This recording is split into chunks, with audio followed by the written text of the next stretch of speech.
Amigas e amigos, a capacidade da Operação Lava Jato de se envolver em trapalhadas chega a ser impressionante. Isso só revela o grau de mediocridade, de cinismo daquela turma. Até setores da mídia vêm pulando fora desta barca furada, como é o caso do jornal Folha de São Paulo, que vem publicando matérias mostrando que as provas apresentadas por aqueles procuradores contra o ex-presidente Luiz Inácio Lula da Silva tem a consistência de uma bolha de sabão. Ou seja, é a tal da convicção de um cínico, né, sem nenhuma consistência. Aí os procuradores responderam, a força-tarefa da Operação Lava Jato responderam ao jornal. Como sempre, eles fazem de maneira genérica, com generalidade, dizendo que tem um caixa geral de propinas, uma converseira bem típica, sem esclarecer nada, não conseguem chegar no cerne do problema, na essência da questão. Portanto, fica aí a mentira, o desmentido, tudo no mesmo diapasão.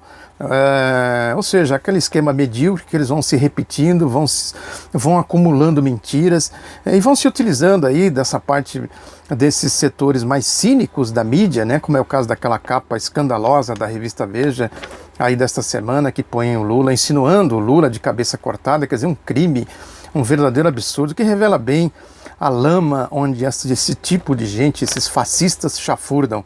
Bem a cara da revista Veja, né? Bem a cara aí dessa mídia, absolutamente a cara do pig, né? Nos dois sentidos aí do que se pode chamar de pig, né? Na sua tradução do inglês e na sua designação como acrônimo. Enfim, faz parte aí dessa questão toda que eu venho dizendo aqui, da ofensiva ideológica, né? Ofensiva política da direita, porque é só assim que eles conseguem superar aí as suas mediocridades, né? Sua falta de resposta para a crise. Tem sido assim ao longo da história, né? Sempre que a esquerda chega ao poder, eles se utilizam desses meios, né? Se a gente pegar aí numa dimensão mais macro, a gente pode pegar as experiências socialistas, né? Da União Soviética, de Cuba, né, da China, do Vietnã, quer dizer, onde aconteceram aquelas revoluções, onde a esquerda chegou ao poder, houve uma transformação social acelerada, e eles só conseguiram debelar isso, conter isso à base da violência, à base do cerco, né, à base das ameaças, né, a história toda aí que a gente conhece da guerra, né, a chamada, depois se transformou na chamada Guerra Fria. Enfim, em alguns aspectos de fria, a guerra não tem absolutamente nada, né? A política de guerra aí do centro do capitalismo mundial. Quem conseguiu dar melhor resposta sobre isso, sem dúvida alguma, que é a China, o Vietnã também, a própria Cuba, né? Começa a sair daquela fase mais de dificuldades a respirar novos ares para a revolução, e tem também a experiência da social-democracia, né, que sofreu um ataque violento das forças de direita, do neoliberalismo, desde o final dos anos 70, do desmonte do estado de bem-estar social. Enfim, a única forma que eles têm para enfrentar a esquerda é exatamente esses métodos que a gente está vendo aqui agora no Brasil, nesse processo golpista. E eles vão em frente. Aí tem uma outra questão também que é importante a gente situar nesse contexto, que é esse projeto aí, as chamadas 10 medidas contra a corrupção, que revela exatamente o cerne da ideologia que move a Operação Lava Jato. É o projeto lá do Deltan Dallagnol, que são medidas que não têm absolutamente nada a ver com o combate à corrupção propriamente dita. Corrupção é outra coisa, falei disso aqui no vídeo passado. São propostas genéricas, que não vai na essência da questão, onde está a corrupção de fato, que é a circulação do dinheiro, o poder do dinheiro, porque eles são a corrupção, eles são a expressão do poder do dinheiro, e, portanto, seria ilusão acreditar em alguma coisa nesse sentido. O que eles querem, na verdade, é alterar o Código de Processo Penal para abrir caminhos para suas politicagens, para suas pregações. Se utilizam aí desses programas sensacionalistas no rádio, na televisão, se utilizam da mídia, se utilizam dessa campanha esse martelar aí contra a corrupção, nessa, entre aspas, a corrupção, porque na verdade eles usam a bandeira da corrupção para fazer as suas politicagens. As 10 medidas aí do Deltan Dallagnol, que andou aí pelas igrejas fazendo pregação em torno desse projeto, na verdade como eu disse, a expressão da ideologia da direita, né, dessa falta de caráter, né, falta de caráter mesmo, que a gente pode afirmar categoricamente que é isso, né, quando a gente analisa com lupa do que se trata exatamente cada passo que a Operação Lava Jato dá, né, e todo o seu entorno, evidentemente.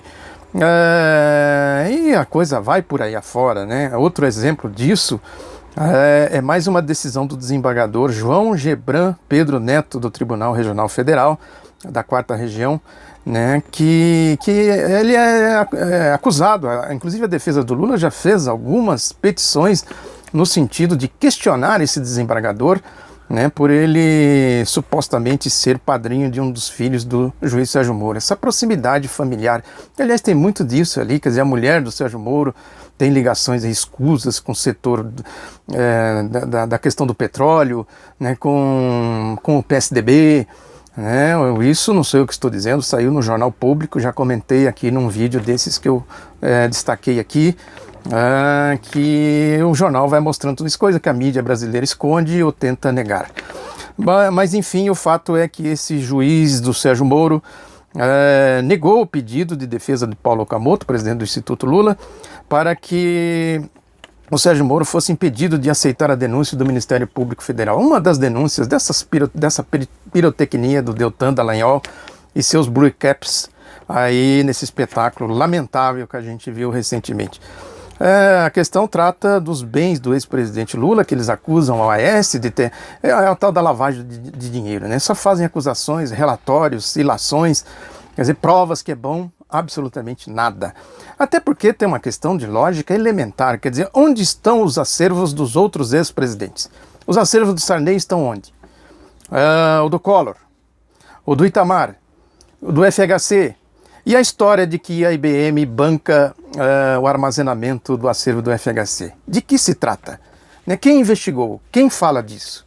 Ou seja, haja cinismo, né? Quer dizer, realmente, o cinismo é que quando essa turma, eu sempre falo aqui, quando eles se mexem, eles são obrigados a se mostrarem. Aí a gente vê exatamente com quem a gente está lidando, né? O tipo de gente absolutamente, são os moralistas sem moral. Tem também aí o caso da delação do Delcy de Amaral e do Pedro Correia, né, aquele ex-líder do PP, Partido Popular, né, que os depois está aí na mídia, está no Jornal o Globo, hoje tem uma matéria boa, grande sobre isso, não boa, matéria padrão Globo, mas esclarecedora, né, que os promotores da Lava Jato ficam inquirindo os dois para saber do quê? Do Lula, quer dizer, tudo é Lula, né, baseado em que? Eles vão fazendo as perguntas baseadas no que eles acumularam aí com as tais delações premiadas. Ou seja, perguntas sobre corrupção, sobre o Caixa 2, quem doou, para onde foi, né, como é que foi, Lula. Isso, a matéria do Globo mostra isso de maneira absolutamente clara. Mostra, enfim, a falta de seriedade aí desses promotores. Tem também aí a condenação, né, do Otávio Marques de Azevedo, ex-presidente da construtora Andrade Gutierrez, que é o padrão Lava Jato. É a condenação padrão Lava Jato. Quem condenou foi o juiz Marcelo Bretas, da 7ª Vara Federal do Rio de Janeiro, né, que é uma condenação de forma definitiva. Né, não cabe mais recursos, não é que não cabe, é que todas as partes decidiram não recorrer, acataram e o processo se encerra. Por quê? É o padrão Lava Jato, quer dizer, é uma pena de ladrão de galinha. Né? Na verdade, ele estava condenado a 18 anos de prisão. Né? A condenação diz que a pena foi reduzida com a delação premiada para 1 ano. Olha bem os detalhes, atentem para os detalhes. Para 1 ano de prisão domiciliar com tornozeleira eletrônica. Depois, o Azevedo ficará em regime semiaberto por 10 meses, em regime aberto por 2 anos, prestando serviços à comunidade. Ou seja, acabou a história aí. Esse é o padrão Lava Jato, combate à corrupção. Os paladinos da moralidade chegaram a essa conclusão ridícula. É uma coisa realmente... Isso aqui é esclarecedor, né? Essa pena aqui é a primeira pena, é o primeiro condenado, né? Que vem servindo, porque os delatores não são bobos, não são bestas. Eles sabem por onde a coisa anda. Delcídio Amaral, Pedro Correia, que fizeram aí desse interrogatório ridículo desse promotor, né? Que é Lula, Lula, Lula, PT, PT, PT, PT, PT, ignora todo o resto, né? Todo o entorno, a corrupção verdadeira, o cerne da corrupção ignoram, e ficam martelando nisso, e essa condenação é padrão.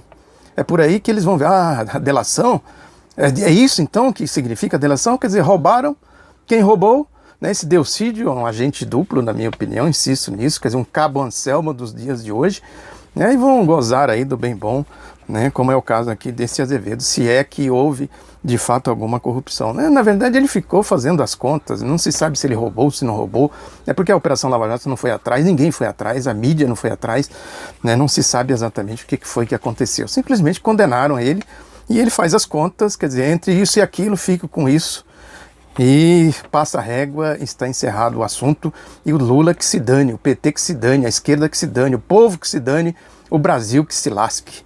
Esta é a lógica de toda essa pantomima aí.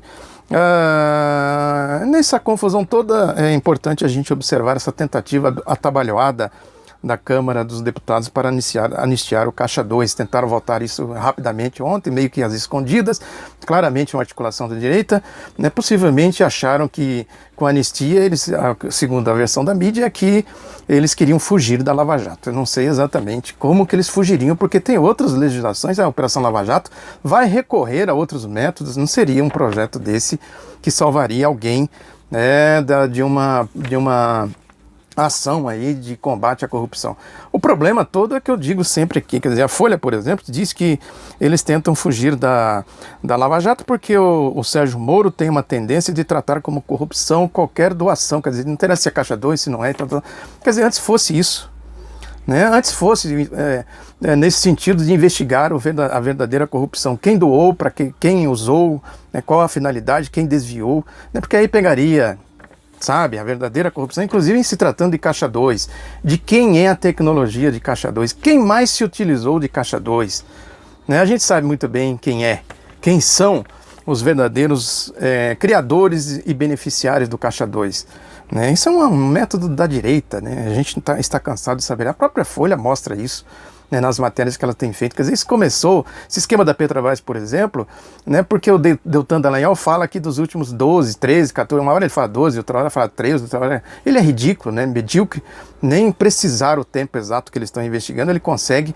mas o que ele quer dizer é o seguinte, ele disse isso literalmente na entrevista à Rádio Itatiaia, que a Operação Lava Jato foi criada para investigar este governo aí do ciclo Lula-Dilma. Quer dizer, na verdade, isso a gente sabe muito bem onde começou, como começou com o neoliberalismo, com a era neoliberal, que faz parte da lógica dele. Inclusive o esquema da Petrobras, né? Isso está aí, é público e notório, né? Enfim, o que a gente vai vendo é exatamente essa tendência, né? Mesmo essa... Aí tem uma outra tendência desse setor do judiciário mais comprometido ideologicamente com o golpe, né, que é essa decisão aí da segunda Câmara de Coordenação do Ministério Público Federal de autorizar inquérito para apurar denúncias contra o jornalista Paulo Henrique Amorim e o ex-delegado Protógenes Queiroz. Envolve aquela questão do Daniel Dantas, que o juiz Desante condenou ele e o Gilmar Mendes soltou. O Daniel Dantas a gente sabe muito bem que é do ninho do tucanato, é operador do esquema barra pesada de Caixa 2 do tucanato, era o esquema, quem operava o esquema da privataria tucana, daquela roubalheira gigantesca, era exatamente esse banqueiro aqui. E tem um artigo no meu blog que eu esmiuço bem a trajetória desse Daniel Dantas, como ele é do ninho do tucanato, daquela turma dos economistas do Fernando Henrique Cardoso, dos economistas do Fernando Henrique Cardoso, que assumiram o ministério e fizeram tudo o que fizeram. Enfim, essa militância intensa aí desse setor judiciário para sustentar o golpe. Não nos iludamos, né? Não tem nada de combate à corrupção, não tem nada de combate à Caixa 2, o que tem unicamente é perseguição à esquerda, né? É a tentativa de consolidação do golpe. Muito obrigado pela atenção, se inscreva, por favor, vamos divulgar o outro lado da notícia, curta e compartilhe, um abraço, até a próxima.